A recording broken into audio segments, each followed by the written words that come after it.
Hi, and welcome to Central Campus Camera. I'm Harper Eggy. And I'm Cabe Warwick, and we're sitting here with former Central Campus and Roosevelt alum Edgar Rosa, who's the lead producer on a recently released film, Bob Trevino Likes It. Thank you so much for being here, Mr. Rosa. Yeah, of course. Appreciate it. Thank you. Like us, you were once a student here at Central Campus and took the film and broadcasting class. How do you feel that's helped you as a filmmaker today? Oh my gosh, I wouldn't be here today without the radio and broadcasting class. It was incredibly beneficial for me to be able to experiment and try new things. I had a radio show. I did TV stuff. I made short films on the weekends with my friends, and so it was really. I think that what I say when people ask me this is like, just having the opportunity to have like access to cameras and be able to try stuff, and even if everything you don't make is good, it's just like being able to go out and experiment was so fun.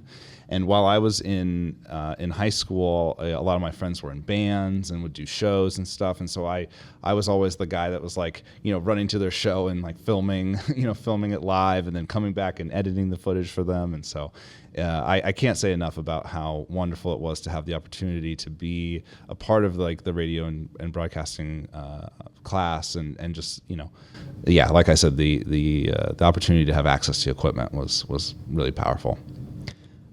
With industry hotspots like LA, Atlanta, and New York, how has being from a smaller city impacted you as a filmmaker when trying to break into the industry? I mean, here, I'll tell you, like the Des Moines has impacted it a lot. I think that the Midwestern sensibilities of like kindness and generosity, really like go leaps and bounds, in those, sort of production hotspots. And also, like, I think that, there's sort of a disconnect between like the sort of the big cities of the U.S., the big cities of the world, and sort of like what I guess what you'd call like traditionally like more small towns, which I think Des Moines is like sort of on the cusp, right? And so I think that having that sort of like Midwestern sensibility has helped me get far because a lot of people find it easy to talk to me or sort of relate to me and relate to the sort of like the Midwestern upbringing. And I think that's a lot of times like lost when you meet people from bigger cities. Do you think being from Des Moines has changed your perspective as a filmmaker?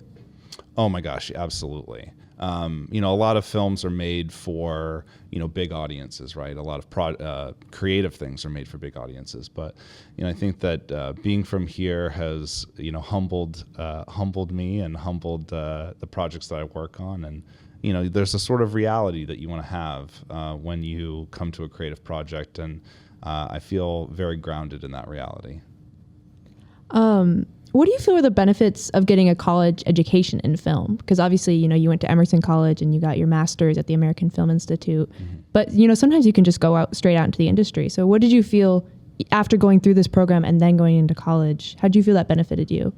Well, I think that there's like something really special specifically about like this sort of 3-step process, and that began here with radio and film.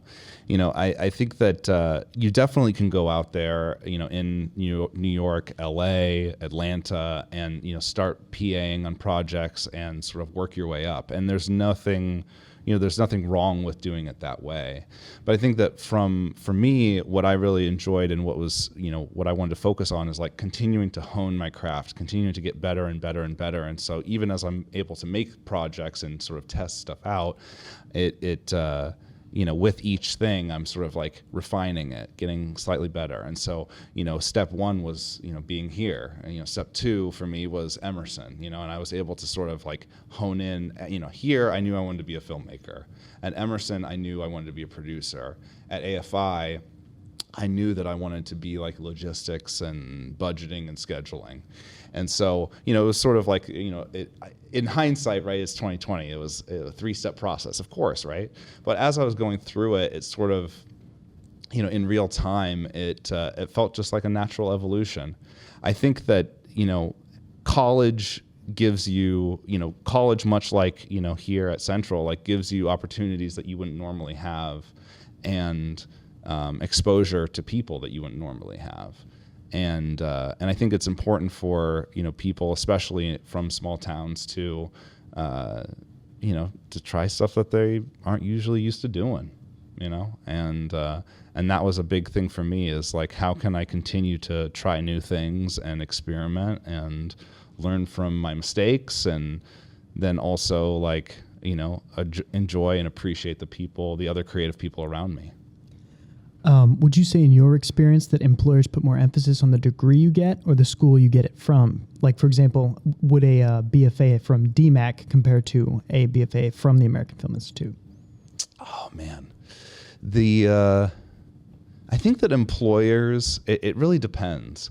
I think that at a certain point, yes, the sort of prestige of the institute that you get your degree from matters, at the beginning of your career. But at the same time, you can also, get that BFA from DMAC. And if you do good work and you have a good reputation within the industry, then it becomes way less about that degree or the school, and it more becomes, about your reputation. And so I think that if you are someone that is good to work with and, communicative, and you listen, then you're going to have a good reputation. And that is, that can sort of spark like wildfire just as quickly as, your degree. Like most young filmmakers at Central Campus, you would write, direct, produce, edit, all that stuff for all of your films. So what helped you, after attending college, what helped you find that niche in producing? Mm-hmm. So the niche in producing, I have to give a shout out to my mom, because my mom from, very early on was like very organized. She was like, spreadsheets and Google calendars and, notifications, reminders, etc. And so always like having that. And, while we were growing up, she got her like master's degree in business. And so that's like a core memory of like, her sort of leveling up her own game. And so as I, fast forward, 10 years after she got her master's degree, as I'm sort of like getting into the collegiate world, I kept sort of going back to, okay, like, what are the things I'm good at? Okay, calendars, organization. My mom always was like, make sure that you take control of your finances, and you give you a bank account, make sure you keep a budget. And so slowly I was like, oh my gosh, like all these things that my mom taught me growing up, like they're the things that I ultimately like, enjoy doing. And so while a ton of my other like friends and colleagues, wanted to write and wanted to direct, and, they were so like definitive in that, as I sort of got through college and into grad school and into my career, it became very evident that, okay, well, why don't I just continue doing the stuff I like to do? And, if other people, don't like doing them and I like doing them and I'm good at them, then I'm going to get hired a bunch. And, ultimately it's, I need to pay rent. So, You've obviously done a number of other productions in the past, but this is your first lead producing role. Mm-hmm. How has your responsibilities changed as you've stepped into that? Oh, that's a great question. My responsibilities, really sort of became, as a line producer, you are most involved in the production period. So, there's a little bit before you get into production, and then there's the sort of immediate after production that you are involved in. And so I, took advantage of that because I was able to sort of like do a lot of projects at the same time, sort of tier it over the course of year and years, right? Jumping into a lead producer role requires a lot more time and attention. You're on much earlier in the process, at the financing stage, at the casting stage. You have to go through rounds of notes of scripting and all this sort of stuff. And then at the end, not only are you involved in the post-production and completion of the project, but then you have to like sell your film. And that was crazy. I mean, it makes no sense, and we don't have enough time here to talk about it in full, but the sort of selling a project is so interesting because, you make something that you're so proud of, and then you have to put a bow on it, and then you have to put icing on the bow, and then you have to like, show that to everybody and convince everybody like, hey, this thing is pretty, like look at it, watch it. And, we're all in an environment now where we all have ADHD, we're all addicted to our phones. We're in a TikTok generation where like our attention span is like 7 seconds, right? And so like, how can you tell a story and engage somebody in that amount of time and, convince them to spend not just 7 seconds with you, but 90 minutes, When you come onto these projects, do they give you like a set list of things to do, or do you just kind of figure it out as you go? It's sort of both. They usually, when I'm brought onto a project, they have like a specific list of things that they want me to do, budgeting, scheduling, logistics, sort of like the hiring and firing of crew. But then it evolves, based on the needs of the project and based on, sort of things that you can't plan for. For example, when we were working on Bob Trevino, we would sometimes have locations that would decide that they didn't want to have us anymore. And so, I would then become the location manager. I would then become, a scout looking for different stuff. And so it sort of varies. I would say that, usually when I'm on a project, they have something specific that they want me to do. But then it sort of morphs into, honing in on that and also kind of growing into, needs that come up as they come up. Well, you've clearly established yourself in Los Angeles over the past few years, and now with Bob Trevino Likes It, you're kind of launching yourself into the next phase of your career. Mm-hmm. With advancements in technology and this looming threat of AI, how do you plan on navigating this changing industry, and what advice would you give to any young filmmakers entering that industry? Thank you for that question. The sort of the navigating the next, sort of evolution of technology, I think is exciting to me more than scary. I think that a lot of people are scared because it will take jobs, and ultimately it will. But I think that right now we're in a time where it's sort of fun and experimenting, or we're in the sort of experimenting stage, and and I think that the advice that I can give is learn ChatGPT, use ChatGPT to your advantage, like as a storyteller, as a writer, and help, allow it to sort of like help make you a better filmmaker, make you a better radio producer or whatever. And I think that, you can live in fear and sort of have that, but why not live in curiosity? And I think that what I'm most excited about is not that AI is going to eventually take my job, which it probably will, but what are the steps between now and there that get you there? You don't just end up in the Matrix. There are several steps, there are several decisions that have to be made before you wake up as Neo. And I think that that's exciting. It's not about the end point, it's about the journey, and so that's the sort of exciting thing for me is like watching, AI a couple years ago, still had distorted eyes and distorted mouths. And now you sort of can like almost replace a film with an AI version. And it's like very difficult to tell which is which. And I think that's fascinating. I mean, like how is that going to change? Excuse me. How is that going to change, the next couple years worth of stories? So. Yeah, and the writer and director of this film, Bob Trevino Likes It, Tracy Lehman, based the story off of her own life, and it's a very impactful and emotional story about found family. How did you personally connect with the message of this film? So I connected with Bob Trevino and Tracy, specifically because growing up here in Des Moines, I was very fortunate to have like a wonderful biological family. My dad wasn't around, but I had my mom and my 3 sisters, and my grandma and my aunt lived next door. So we were like a unit, which I was very, very grateful for. And I owe everything to them, because also, I wouldn't be here without them, obviously. But one of the, also special things about Des Moines was I had opportunities to build chosen family. The story, Bob Trevino focuses a lot on chosen family and finding that chosen family if your, biological family is not there for you. But I think also, what I identified is like I had so many different families. We were just joking before we went on the air, like, the Roosevelt Drama Troupe, 3719. Oh, I don't know.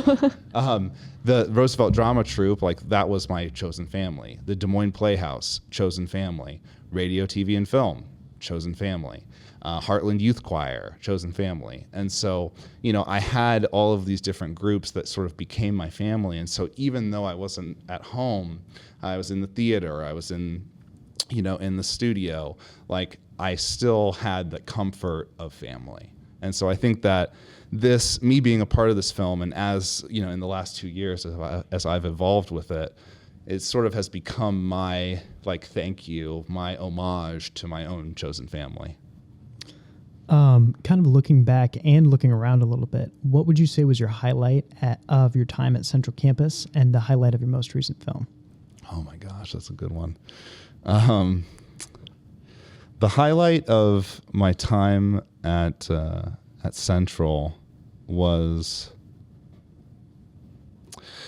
probably making my final film, Between the Doors. It was sort of a culmination of everything that I'd learned up to that point, and the last project that I wrote, directed, edited, did everything myself, and I was really proud of it, because I think that the themes that I was exploring at the time as an 18-year-old, 17 and 18-year-old, were fresh and new, and I had the support of my the professors here, but also my my hometown teachers at Roosevelt, my family, and my sisters are in the movie, all my friends are in the movie, my best friend wrote the song for the movie, and so I really loved sort of bringing all of my people together to tell this really special story.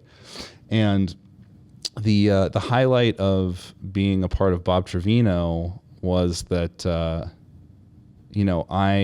I put my heart and soul into it. I woke up and I ate, slept, breathed,